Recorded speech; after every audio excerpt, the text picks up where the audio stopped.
So మనతో పాటుగా నవీన్ యాదవ్ తమ్ముడు వెంకట్ యాదవ్ ఉన్నారు. అన్న ఎట్లా అనిపిస్తుంది? మీ అన్న దాదాపుగా గెలిచినట్టుగా దాదాపుగా డిక్లేర్ అయింది, మెజారిటీయే మిగిలి ఉంది. చాలా సంతోషంగా ఫీల్ అవుతున్నాం అన్న. రెండు పర్యాయాల ఓటమి, ఇప్పుడు మూడోసారి ముచ్చటగా గెలుస్తున్నటువంటి సందర్భాన్ని చూస్తా ఉన్నాం. ఓటమి ఎప్పుడు లేదు మాకు, అయిపోయింది. ఇప్పుడైతే మంచి మెజార్టీతో గెలుస్తున్నాము. థ్యాంక్ యూ సో మచ్ అన్న.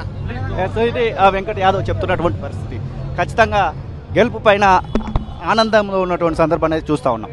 సో మనతో పాటుగా నవీన్ యాదవ్ తమ్ముడు వెంకట్ యాదవ్ ఉన్నారు. అన్న ఎట్లా అనిపిస్తుంది? మీ అన్న దాదాపుగా గెలిచినట్టుగా దాదాపుగా డిక్లేర్ అయింది, మెజారిటీయే మిగిలి ఉంది. చాలా సంతోషంగా ఫీల్ అవుతున్నాం అన్న. రెండు పర్యాయాల ఓటమి, ఇప్పుడు మూడోసారి ముచ్చటగా గెలుస్తున్నటువంటి సందర్భాన్ని చూస్తా ఉన్నాం. ఓటమి ఎప్పుడు లేదు మాకు, అయిపోయింది. ఇప్పుడైతే మంచి మెజార్టీతో గెలుస్తున్నాము. థ్యాంక్ యూ సో మచ్ అన్న. సో ఇది వెంకట్ యాదవ్ చెప్తున్నటువంటి పరిస్థితి. ఖచ్చితంగా గెలుపు పైన ఆనందంలో ఉన్నటువంటి సందర్భాన్ని చూస్తా ఉన్నాం. అసలైన తొలి వెలుగు. ఫాలో వాట్సాప్ @తొలి వెలుగు అఫీషియల్.